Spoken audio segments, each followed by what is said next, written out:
Então, iniciando mais um Papo de Terça número 63, a arte como ensaio para a vida, né? E como trazer essa ideia para o nosso trabalho, né? Como terapeutas, né? Então, a arte como ensaio, né? O que significa isso, né? Para vocês, né? Queria ver aqui os comentários, né? Perguntas, né? Para a gente ir trocando ideia também. Então, uma coisa que eu fiquei pensando, né? Porque esses temas, esses títulos das lives vêm assim meio em sonho para mim, né? Meio acordo, eu nunca sei com muita antecedência, né?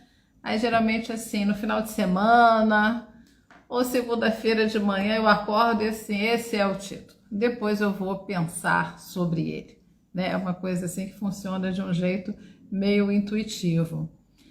E eu fiquei pensando, né, na questão até desde a pré-história, né? Fui lá para a pintura rupestre, né? Fui lá para o homem das cavernas, para esse homem pré-histórico, para os inícios, né? E é muito interessante pensar que esse ensaio, né? Esse fazer, criar imagens como um ensaio para algo que você vai fazer, né, concretamente na vida, né, existe desde a pré-história, né, desde lá do Paleolítico, né, quando o homem pintava, né, aqueles animais, né, nas paredes da caverna, né. A Andréa está falando aqui, arte como ensaio, arte como prévia para a experiência da vida. Mais ou menos isso. Então, como é que é, né, esse movimento que como ele é, por que ele é tão forte, né? Por que ele é uma coisa tão intensa e tão presente? Porque é algo que o ser humano sempre viveu, né? Sempre fez. Então, é muito interessante pensar nisso, né? No Homem das Cavernas, quando faz aquela pintura, tanto que muitos autores se referem a essa pintura desse período como arte mágica, né? Então, aquela ideia de estar pintando um animal, né, que eu preciso para sobreviver, né? Então, como uma antecipação de algo que eu vou fazer depois, né, antecipando o meu sucesso naquela empreitada, que na verdade é perigosa e não tem nenhuma garantia, né, que eu vou sair para caçar e efetivamente eu vou voltar com esse alimento, né, com essa caça. Então, essa ideia, como é que é isso, né? Esse fazer essa imagem me dá algum poder sobre ela, me fortalece, né? Faz com que eu tenha coragem, né? Mais coragem para sair, para fazer o que eu preciso fazer, né? Então, essa ideia ficou, né, povoando a minha cabeça, e o livro do Hauser, né, que é História da Arte e da História Social da Arte, da Literatura e da Arte, alguma coisa assim. Quando ele fala da pré-história, né, do Paleolítico, ele vai falar dessas pinturas como o desejo, né, e o desejo realizado, né? Então, eu acho muito interessante pensar nisso, né? Naquela imagem, aquilo que eu quero conquistar, que eu quero dominar, que eu quero conseguir, né? Então, eu crio uma imagem para aquilo, né? E quando eu crio aquela imagem, é como se eu já tivesse realizado aquilo, né? Eu já venci, né, aquela etapa, eu já consegui, já conquistei aquilo, né? Então, isso está muito lá atrás, na nossa memória, né? Então, como humanidade, né? E é muito interessante quando a gente percebe a persistência, né, dessa crença e dessa prática, até em práticas assim de autoajuda, né? Por exemplo, crie uma imagem mental daquilo que você quer, mas você já tendo conquistado aquilo, né? Faça uma imagem disso, coloque num lugar que você veja sempre, né? Imagine isso todo dia de manhã. Então, isso abrindo um campo para que você efetivamente conquiste e realize aquilo. Então, isso está desde lá dos nossos primeiros movimentos, né, nesse campo de criar imagens, né, nesse campo da arte.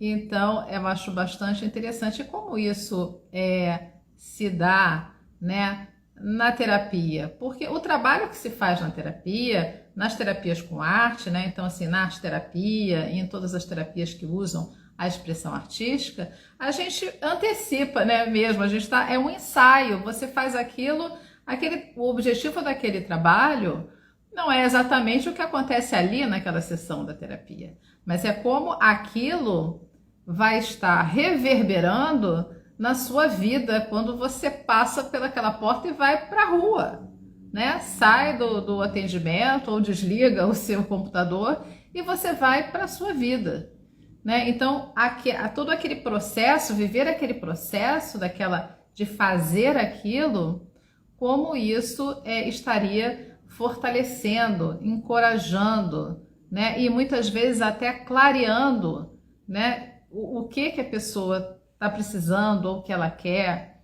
fazer, né? E o sentido daquilo é para quando essa pessoa sair, né, dali da sessão, ela estar levando, está processando tudo isso internamente. E de alguma maneira, aquilo vai aproximando ela da realização daquilo que ela quer, ou que ela precisa fazer. A Andréia, criar a imagem forja. Eu gosto dessa palavra forja, né? De dar uma forma para coisa assim. Hauser é maravilhoso para pensarmos a dimensão mágico-anímica da arte. Eu adoro essa parte da pré-história no livro do Hauser, assim. Ele vai colocar esse artista, né? Ele é um mágico, né? Então, eu acho que essa dimensão, né, desse artista mágico que cria coisas, né, que ainda não existem, né, e é uma mágica, né? Em algum momento aquele homem toca alguma coisa invisível, né, quando ele transforma aquilo que ele viu, que ele conhece, alguma coisa que está na mente dele ou na memória, e em algum momento aquilo se transforma em uma imagem, né? Tem uma dimensão invisível, misteriosa e mágica nesse processo. Eu acho isso muito interessante da gente pensar. E como a gente levar essa potência, né? Essa força, essa experiência humana para esse trabalho, né, terapêutico, da pessoa se conhecer melhor, né, dela vasculhar os seus pontos ocultos, né, se conhecer melhor, definir melhor, por exemplo, o que ela deseja, o que ela quer, porque às vezes isso também está nebuloso, né, como estar clareando isso e criar imagens, né, viver esse processo da arte. Ele nos ajuda, né, a esclarecer muitas coisas, porque a gente vai enxergando, né, as coisas. Então, nesse sentido, eu acho muito interessante essa coisa do ensaio, né? Ali você está testando. Então, por exemplo, experimentar um material que você não conhece, não sabe usar. Como é que é se aventurar nesse fazer? E como isso também vai ampliando os recursos, né, para experimentar coisas que você ainda não conhece, né, outras possibilidades, outros talentos que você tem também. Então, esse fazer imagens, né, na terapia, como um ensaio, a gente pode pensar nele em muitos aspectos, né? Se a gente pensar lá nesse homem da pré-história, né, colocando ali uma imagem daquilo que ele precisa, deseja, né, daquele desafio, e naquele momento em que ele precisa vencer, né, conquistar aquilo para a sua sobrevivência, a sobrevivência do grupo, então criar essa imagem como essa antecipação do resultado, da vitória, né, e desse fortalecimento para ir, né, para a ação, mas também é um espaço, esse criar imagens é um espaço onde também podemos materializar, né, fora de nós, os nossos monstros, né, as nossas dores, os nossos medos, né, então colocar ali no papel, na argila, né, no material que você estiver usando, colocando aquilo, tornando aquilo uma imagem. E quando se faz isso, aquele monstro opressor, né, os nossos medos, os nossos fantasmas, por exemplo, eles passam a ter uma cara, uma cor, um tamanho, uma forma. E fica mais fácil lidar com eles quando a gente consegue olhar para eles, né, fora de nós. Então, tem essa questão também, né, de despotencializar, né, esses monstros, criando as imagens deles, né? Então, a gente conseguindo se relacionar com eles de outro modo, né? Então, dar tamanho, cor, forma, né? Podendo pegar aquilo, quebrar aquilo, transformar aquilo, perceber ali naquela imagem criada coisas que não tinha percebido. E talvez até esse monstro, né, não seja tão monstruoso assim. Talvez ali naquela imagem você descubra alguma coisa que seja importante, né, para você crescer. Mônica, quando se concretiza o sentimento, conseguimos visualizá-lo de uma outra dimensão. Porque às vezes assim, uma coisa que nos paralisa, né, um medo muito grande, você não consegue identificar, né, medo de quê? Não sei, uma sensação. Então, essa coisa que a gente não tem clareza do que muitas vezes, e às vezes o cliente chega assim, né, na sessão, não sei, tô com pânico, tô com medo, tô com uma sensação muito estranha. Então, colocar isso em um desenho ou em uma pintura, né, concretiza aquilo, né, dá uma forma, dá uma cara para aquilo. E aí a pessoa consegue olhar para aquilo com mais clareza e entendendo, né, a partir dali, como lidar com aquilo, né? Então, um trabalho muito interessante que no início, né, logo quando eu estava, ainda era no período de estágio, né, de arte terapia. Então, é uma situação de uma pessoa que estava assim com uma sensação de medo, né, que não sabia identificar, né, medo de quê? Porque às vezes a gente sabe, né, medo disso, medo daquilo, às vezes, mas outras vezes não, é uma sensação que a pessoa está tomada e não consegue nem identificar o que mas eu tô sentindo isso, isso está me paralisando e tal. Então foi feito um trabalho, né, uma pintura, né, então assim, a partir de que cor é esse medo, né, então o medo é da cor tal, né, vermelho. Então fez uma pintura em guache, no papel, um monte de tinta, muito vermelha, aquela coisa, aquele excesso e tal, muito potente.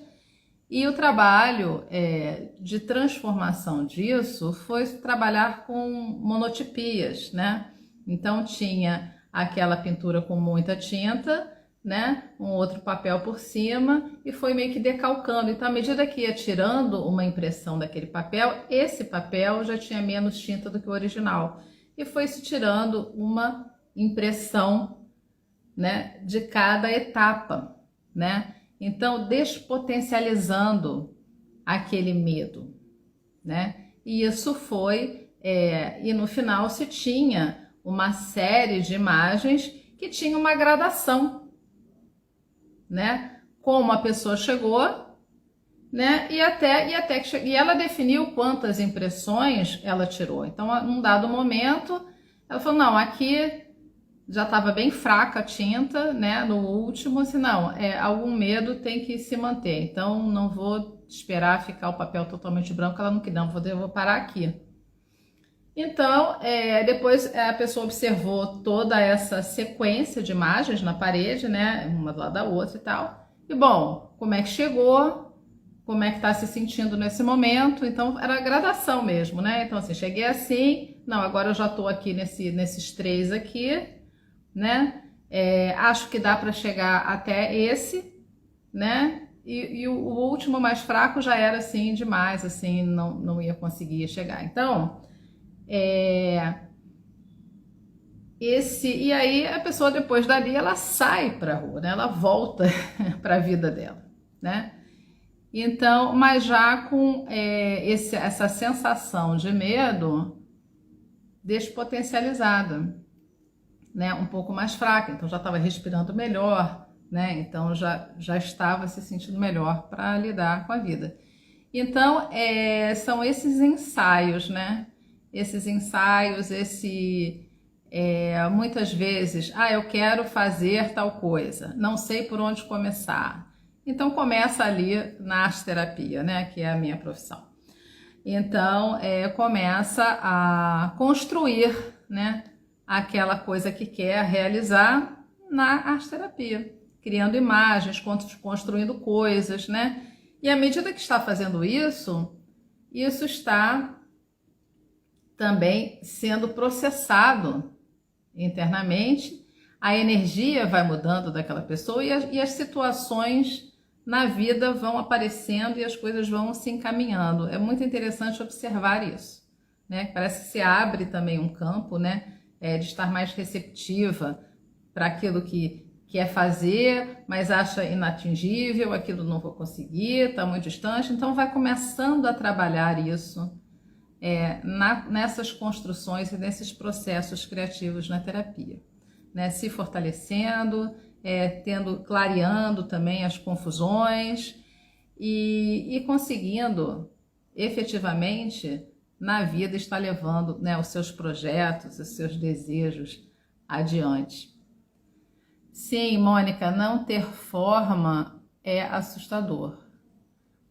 Exatamente, porque você não identifica, né, o que é, então realmente é assustador. Aliás, uma das questões, né, que a gente trabalhava muito, eu trabalhei na Casa das Palmeiras entre 2014 e 2018, e uma das propostas, né, de que se falava muito, era justamente, uma casa idealizada, né, pela doutora Anísia da Silveira, e uma das questões assim dessas imagens do inconsciente, né, de pessoas com esquizofrenia, então muitas alucinações, muitas perseguições, então quando se conseguia, né, colocar essas imagens, né, no papel, isso ia despotencializando aquilo. Então essa seria uma das funções, né, de trazer essas imagens do inconsciente, né, dando a elas um tamanho, né, uma cor e uma forma, e isso fosse acalmando, né, e tornando mais fácil conviver com aquelas imagens, porque aquelas imagens não desaparecem, né, nesse caso. Mas o trabalho terapêutico com as imagens era simplesmente permitir, né, que eles sejam assim, essas imagens sejam expressas, né, se materializem nas obras de arte. Deixa eu ver se mais alguma coisa aqui. Acho que não. Estela, a gente está falando interessante aquela questão das monotipias. Esse foi um trabalho muito interessante e é uma das muitas coisas, né, que no final, né, a gente vai trazendo para o nosso repertório, né, de práticas, né, em arte terapia, muito no meu caso pelo menos, muito das experiências com os próprios clientes, que muita coisa, eu sempre deixo muita coisa livre, então muitas vezes é o próprio cliente que inventa a sua proposta, a sua técnica, né, e eu tô ali no apoio, mas então essa questão, no caso da monotipia até foi uma proposta minha, mas às vezes é uma coisa que a pessoa ela encontra um caminho sozinha e uma solução, né? Porque aquele ambiente também da arte terapia dando confiança para aquela pessoa se experimentar também, né? Estela, assim que você olha fora de si e cria uma relação possível de observar. Exatamente, porque aí você tem um tamanho, né? E normalmente nem é um tamanho grande demais, então você pega, tem um peso. E você pode rasgar, queimar, quebrar, por exemplo, fez em argila, quer desmanchar de novo e transformar em outra coisa, né? Fez uma imagem, rasga, recorta e constrói outra. Então, a arte também trabalha muito com a transformação, né? Então, não precisa se ficar com aquela primeira imagem. Você pode ficar com a primeira imagem, conversar com ela, escrever sobre ela, uma série de coisas. Mas também você pode destruir aquilo, desconstruir aquilo e criar outra coisa com ela, né? Então, tudo isso é exatamente, Fernando, passar pela experiência. Então, o processo, né? Então, é uma coisa muito importante nesse fazer arte em terapia, é estar atento para o processo, né? Tudo que ocorre naquela construção daquele objeto, daquela pintura, daquela escultura, o que seja. Então, tudo o que acontece ali, todas as sensações, tudo que a pessoa fala, as hesitações, né? As tomadas de decisão, quando muda de ideia, o olhar da pessoa para o que produziu, então assim, a crítica, né? Tudo isso faz parte desse pacote imagem, né? Então a imagem é tudo isso. Mônica, o processo se torna mais significativo. Sim, o processo seria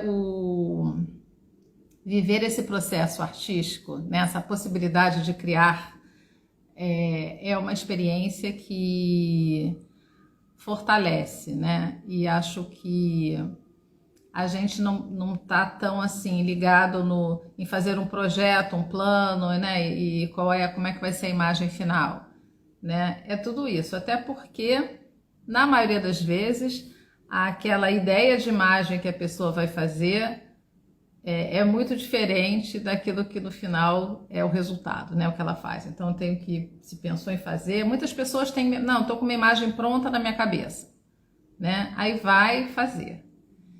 E aí, obviamente, não sai o que ela imaginou, né? Então, é muito comum isso acontecer. Então, são todos esses processos, né? Como lidar com isso e como uma coisa vai se transformando em outra. A ideia inicial era uma e como aquilo vai tomando outro caminho ali. Diferente do produto final. O processo vai ser fundamental para a gente estar trabalhando a arte na terapia, né? Então, assim, materializar as nossas imagens internas, elaborar as imagens, viver o processo criativo, né? Tudo isso vai nos fortalecendo para as nossas ações no mundo, né?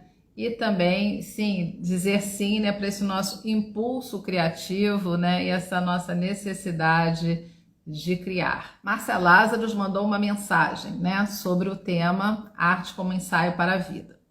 Ela diz: quando nos entregamos e confiamos em nosso processo criativo, ensaiamos nossas expressões de vida, afetos, temores, sentires, quereres. Caminhar com a arte nos coloca em movimento. Abrimos espaço para os reflexos que nos incomodam e deixamos fluir descobertas. A arte nos coloca no aqui e agora. Percebemos o antes, as repetições e, quem sabe, ensaiamos um futuro com mais leveza. A arte como ensaio para a vida coexiste em nós. Obrigada, Márcia. Mas é isso, a gente se colocar em movimento, lembrando que as terapias que usam a arte são terapias que exigem do cliente ação, né? Porque criar é agir. E também te coloca assim no presente, no sentido que você ali vai ter que estar lidando com aquelas matérias, né? Você saiu da sua imaginação, das coisas que estão só na sua mente, você vai fazer alguma coisa. Então você tem que estar lidando ali e se concentrar naquele momento, né? E no presente ali. E vai percebendo, sim, né, as repetições, isso a gente vai ver nas imagens, nas atitudes, nos comportamentos ali, lidando com os materiais e com as suas expressões. vão aparecer nas imagens, né, coisas que nos incomodam, coisas sobre nós que a gente não quer ver, né? A imagem, ela tem a arte tem essa capacidade de tirar de nós, né, de extrair de nós a verdade. E isso é uma coisa bastante interessante que eu, inclusive, escutei, né, umas semanas atrás de uma cliente falando disso, né? Dessa verdade que você não queria colocar para fora, mas que ela sai, né? Você se assusta quando vê a imagem que criou, né? Fala assim, nossa, né? Tá aí. Isso é muito... E esse é esse é um diferencial, né? De terapias que usam a expressão artística. A disciplina de artes, né, na escola, ela também vai entrar nesse... Os alunos, né, eles vão estar entrando em contato com a sua expressão artística. Então, esse fazer arte, esse processo artístico vai ser vivenciado por eles. Então, vão tocar em muitos aspectos também de identidade e muitas questões vão ser trabalhadas na arte, na escola, né? Como identidade, por exemplo, né? Você, por exemplo, trabalhar a arte, né, no sentido de estar trazendo questões éticas, né, questões de relacionamentos, né, da diversidade. Então, tudo isso a arte vai ter ferramentas para estar trabalhando nesse contexto da escola, né? Lembrando sempre que assim, na escola, né, o professor não é terapeuta dos alunos, mas essas questões, muitas questões vão estar ali acontecendo na sala de aula, né? E o processo da arte, ele pode estar ajudando muito, né, os alunos nas suas vidas. Andréia, é preciso pensar a arte como processo na escola, o que sempre irá esbarrar na fundamentação terapêutica. Sim, Jaqueline, é possível ser arte-terapeuta sem ser psicólogo? Sim. A arte-terapia ela vai precisar que você tenha uma formação anterior, né, uma faculdade, mas não tem uma exigência de você ser de nenhuma área afim, né, com arte-terapia, como seria educação, artes e psicologia. Você pode ser de qualquer profissão e pode fazer uma formação ou uma pós-graduação em arte-terapia. É muito interessante. Na escola, né, a gente está dando espaço para esse... eu acho que dando assim, importância, né, para esse processo criativo, nesse processo de fazer arte, essa ideia de descobertas, né, experimentações, né, e isso está assim além daquele jeito certo de fazer alguma coisa, né, mas existem, por exemplo, técnicas, né, para você usar determinados materiais. Então essas informações básicas vão ser dadas, né, em sala de aula, né, como usar determinado material, mas sempre pensando em como usar aquele material para que a pessoa tenha aquele resultado que ela está desejando, né, como um apoio, né, um facilitador de um caminho, mas não como, por exemplo, aquele material tem que ser daquele jeito, né, ou tendo um modelo, né, a seguir, né, um modelo de bom trabalho, né, de trabalho ruim, né, e as críticas acontecem entre os colegas mesmo, entendeu? Esse sabe, esse não sabe. Uma experiência muito interessante que eu tive, a Andréia, que está aqui, ela era a minha professora e orientadora, né, na licenciatura em arte da UFRJ, e na época do estágio, um dado momento, né, a gente tem que dar uma aula, né, para a turma.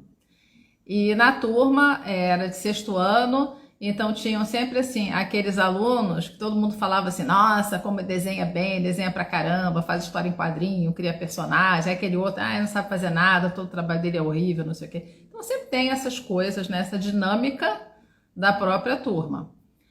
E eu levei arame, né? eu falei sobre o artista Alexander Calder, que faz aqueles desenhos de arame, esculturas com arame. E levei um monte de arame colorido, né, que era bem fácil de trabalhar, né, com a mão, não precisava de alicate nem nada. E eu lembro que eu cheguei na aula e falei assim, joguei um monte de arame em cima da mesa, falei, esse é o lápis de vocês, vamos desenhar. E foi muito curioso que quando eles se depararam com aquele material estranho, mas não é lápis, não é caneta, não tem papel, é desenhar com arame. Então, aqueles que eram os alunos, que todo mundo falava, nossa, como ele desenha e tal, ficaram muito constrangidos e tiveram muita dificuldade em lidar com essa matéria outra, né, com esse lápis que não era um lápis. E aqueles que eram tidos como os que não sabem fazer nada, que o trabalho é sempre ruim, ficaram assim absolutamente livres, né, e se divertindo e explorando aquele arame. Foi muito interessante ver essa dinâmica, né, na aula.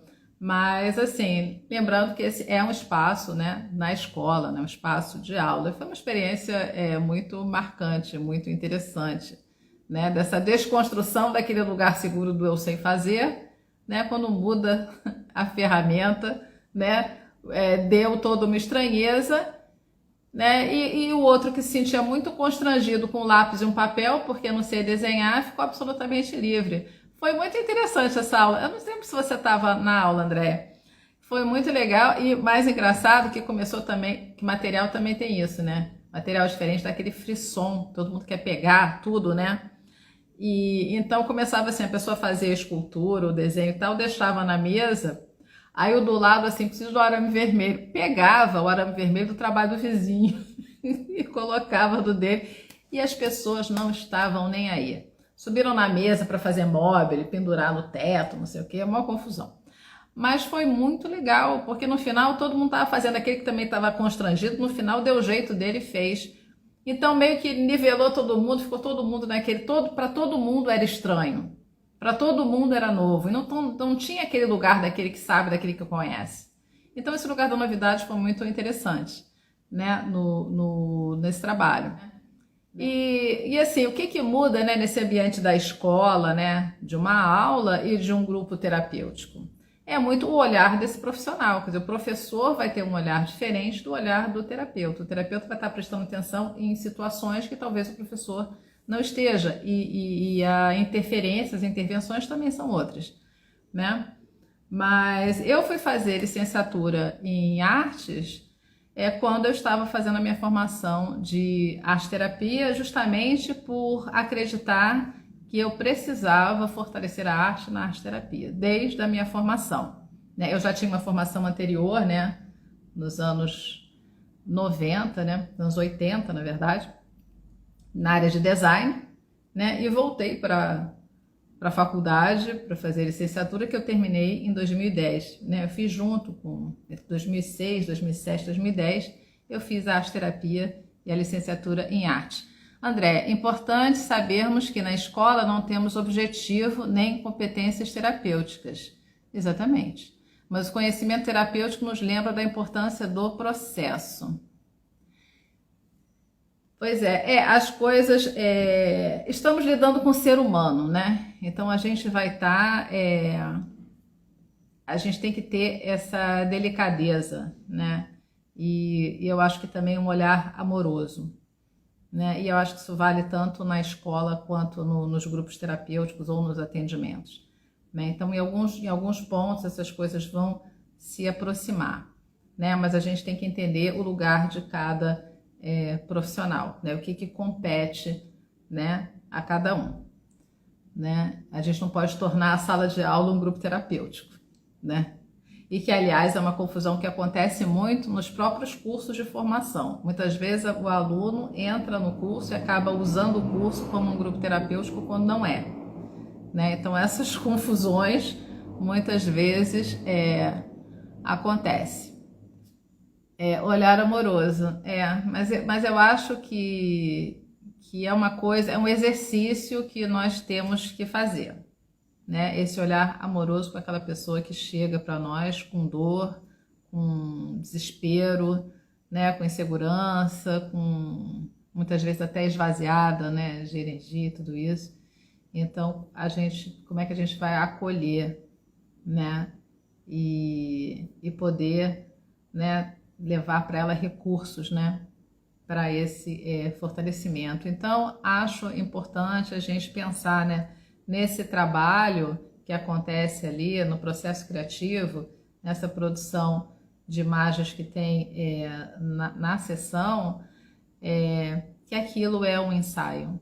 Aquilo é um ensaio, porque o que vale mesmo é quando a pessoa sair dali e for para a vida, né? Encarar os seus problemas, as suas dores. Então é muito delicado isso, é muito delicado a gente entender isso, né? Um episódio também muito interessante, vou compartilhar mais uma historinha com vocês. Pode? Deixa eu ver aqui, a gente tem mais assim uns 10 minutinhos.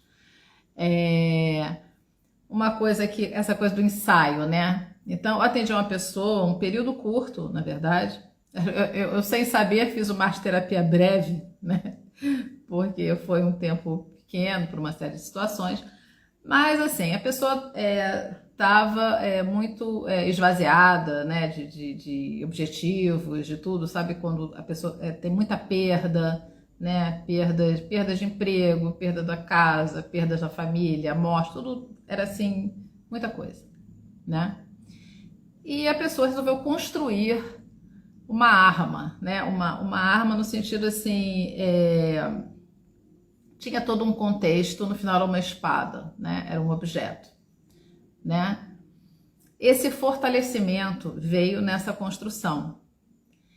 E é muito o processo, né? Porque aquela construção demorou porque eu não sabia como fazer, meu cliente não sabia como fazer, então eram muitos tentativa e erro de materiais até que a coisa ficasse de um modo que o cliente ficasse ali, não, é isso que eu quero, né? Essa força que eu quero, né? Esse fortalecimento. Então tinham muitas questões naquela construção, né?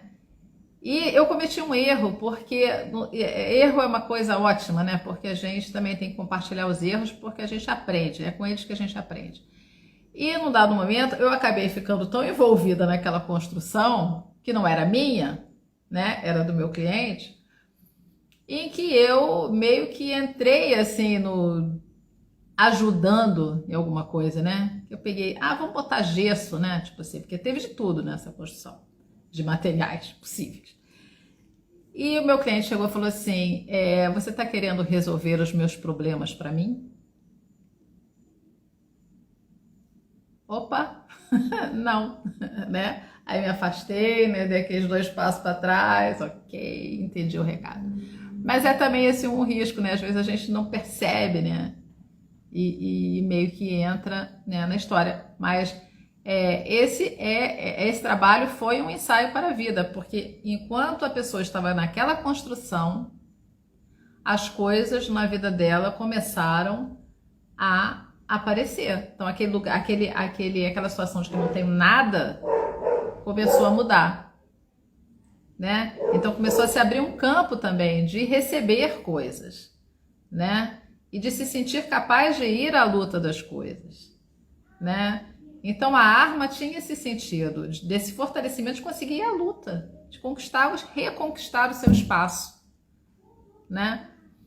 Então era um ensaio, era toda essa construção que assim, agora eu tô pronto, agora eu vou. E ele foi, e saiu da terapia, mas ele foi, né? Então, assim, essas coisas a gente percebe, né, acontecendo, né, de verdade. E isso é muito legal. Bom, gente, eita, gente, olha, fora de cliente é uma coisa sensacional, né? É uma coisa que todo mundo precisa passar por isso para aprender certas coisas, né? Eu acho que não adianta dizerem pra gente, ensinarem pra gente, a gente tem coisas que a gente tem que viver, né? Para perceber que assim, e se ajustando, né? Mas isso também já faz muito tempo. Mas enfim, vou ficando por aqui. Beijo para vocês, muito boa noite e muito obrigado por estarem aqui. Tchau!